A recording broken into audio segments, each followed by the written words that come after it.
Hi, my name is Nick Kundra of Partender.com. That's P as in Paul, A-R-T-E-N-D-E-R. We are a business tool that reduces the time it takes bar managers and owners to do inventory from a frustrating 5 to 6 hours to 15 minutes or less. And we do this by digitizing this crazy archaic paper pen clipboard process into a few taps and swipes on iOS. You just really tap where the liquor level is in the bottle and swipe to the next bottle.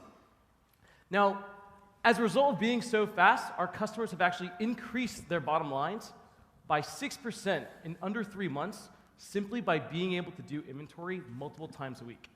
And that statistic is from customers that have been doing inventory 3 to 4 times a week.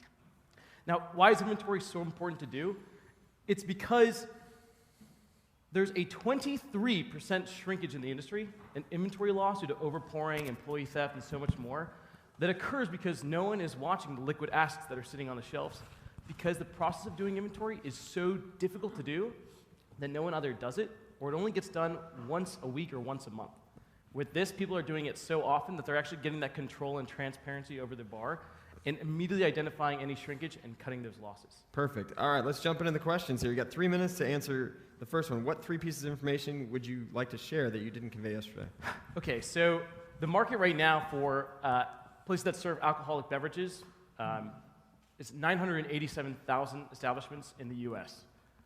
The really cool thing about that, even though they do 121 billion in sales every year from the US, the worldwide market is about 1 trillion. Inventory is a global problem, and the coolest thing is that we're actually now working with Starbucks, not at the corporate level, but in test markets, to go ahead and do their inventory on syrups and coffee beans and more. So the market is not just in places serving alcohol anymore, it's anything that you can take a picture of and you need to inventory it for supply chain purposes, doing inventory and automating that supply chain. So that's a really cool thing. The second thing is that we're actually a bootstrap company. In 3 weeks, in our pilot markets in Gainesville, I guess all the way through Australia, with Margaritaville and Hooters, we booked $100K in annual revenue.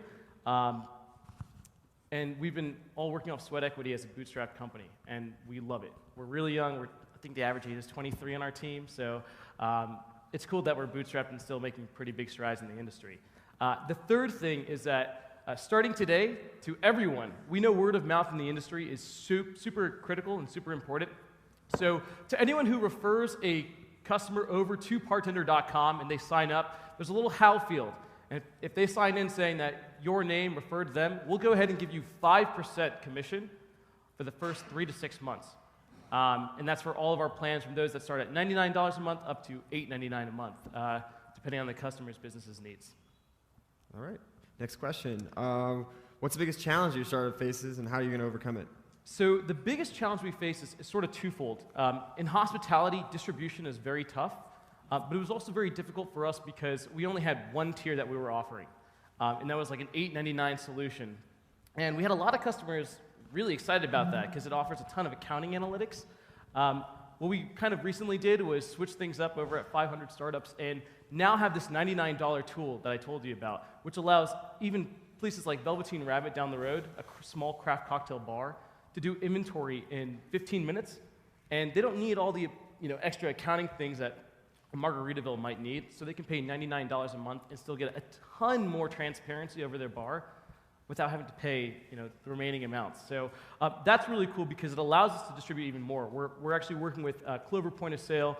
It was backed by Andreessen Horowitz, and now is with First Data. They do $1.5 trillion in credit a year. We'll be one of their launch partners upcoming soon, so you will see us. If you go to our website, TechCrunch, there's a little logo up top where we integrated with them at their hackathon this past September, and you can see our integration with Clover Point of Sale too. And then, final question: how are you going to use the prize money? So because we're a bootstrap company, part of those, if we were to win, it would go back to the members on our team as little stipends. But also, we actually love Vegas. And that might have sounded funny. I don't know what all you guys that laughed were thinking about. But we actually want to go ahead and start an office here because we want to go to the trade shows like Nightclub and Bar Magazine that are headquartered here. Hospitality is amazing in this industry, and it's all focused in Vegas. Like, the few guys that I talked to outside, they were also in the same category yesterday. Brilliant. Like, only in Vegas can you really get that sort of B2B hospitality mix. And we'd like to go ahead and kind of invest in our own company to headquarter here in Vegas and go to these trade shows and directly reach the financial decision makers of bars and restaurants. All right, great. Let's ask some questions. Judges, let's go the other direction. Andy White first. Put you on the hot seat. I was all ready to have time to think. I know. I got you. Caught you. So what's your distribution like now, and what's a really active customer look like for you? So our average customer is paying us about $745 a month, but we limited our pilot program. It was really just going to be a beta for free, and last moment I was kind of like, I think we're delivering enough value, let's see if we can charge for it. So we limited that to about 14 customers. That was over the summer, and now we're pulling people off our wait list. We have about 700 entities. Some of them are kind of independent bars, some of them are big chains. So we're now reaching out to them, opening them up to the pilot, and soon we'll be going public and live. Door-to-door has been really solid for us. I think in the hospitality industry, there's a high touch rate, but we've been finding that web demos or phone calls in just 5 minutes are pretty successful. And we have a lot more people that are kind of biting at the $99 and $399 tiers simply because they just want to be able to do inventory. And they know they need to, so now we enable them to do so. But also there are folks like Premier Beverage and Southern Wine that have gotten in touch with them with us, which is pretty cool. They are the distributors of liquor in the industry. And there's a ton of data that we can provide to them, notifying them of, hey, your customer A, B, and C, they're 30% away from running out of Grey Goose or Belvedere or whatever it might be. So the data play is really interesting to them, and we've been talking to some folks in the industry. All right, next question. Who's got the next one? Scaling is always a problem, and if you have to go door to door or call, it takes forever. So how do you think you're going to be able to scale going forward? So kind of I was hinting at just now, the data for the distributors is really important. Even Bacardi reached out to us simply because they pay exorbitant amounts of money to figure out exactly who's buying what at what bars.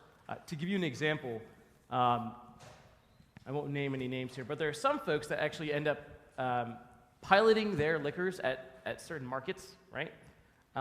And it's a 3-tier system. So the supplier tells the distributor, hey, you want our business, make sure you meet quota.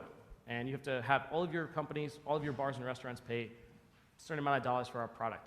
So they go to these independent bars down the street and they say, hey, we'll sell you X. And they say, hey, we really don't want X. And they'll say, all right, we'll give you Crown Royale because we'll give it to you like $3 off or something because we know that sells. And they go ahead and meet quota in that sort of way. And what actually happens is that contractually, these guys are supposed to have those bottles on their shelves for about a week. And right after that week is done, it goes straight under like the cupboard, and no one touches it. But the distributor tells the supplier, hey, we met quota. We're killing it. And then the supplier says, wow, that's awesome.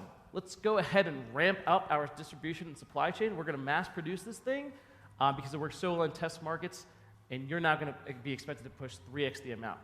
That's a big issue because a lot of these suppliers spend so much money mass producing things that do not sell. With Partender and the back-end analytics that we kind of talked about yesterday, that allows the supplier and distributor to see what's actually moving in the bar. So they call that sell-through. Stuffing the channel is when they're stuffing the channel with product that's not selling, and then sell-through is the other side of that, which I think is what you're getting at. Yeah. Well, we also have big chains that I've talked about yesterday. I didn't get to talk about today, but a lot of them have reached out to us too because they tend to have more focus on the accounting side of things. So they're really interested in beverage cost and optimized par levels and things that we offer at our tiers. I guess this is kind of building on what these guys are saying. I'm a little nervous about the small and medium-sized, bars, and what you showed looked pretty simple, but having had a startup that worked with SMBs, they are just really difficult in terms of the training and what, their adoption. And so how are you looking at that? I mean, I know if you look at OpenTable, especially in hospitality, they just send someone there, set up the terminals. You can't just give this stuff to them. So. Yeah, it's a really great question, especially in hospitality when there's typically been a really high touch, like Micros or someone would, you'd spend $45,000 to buy that and experience local reps everywhere. What we actually did was we made our UI so simple. We're obsessed with design and usability. And we found that after about the first day or two of use, the level of support tickets really just kind of vanishes. Because we also introduced tutorial videos online. So we send them to a YouTube playlist. They look at it. It takes about 10 minutes to do. They can share it with everyone. And at the end of the day, the folks doing inventory are really just tapping and swiping. It's based off the iPod playlist that's native to the iOS platform. So it's been pretty simple on that end. Most of our support tickets kind of came from, hey, we want to see a few more accounting things.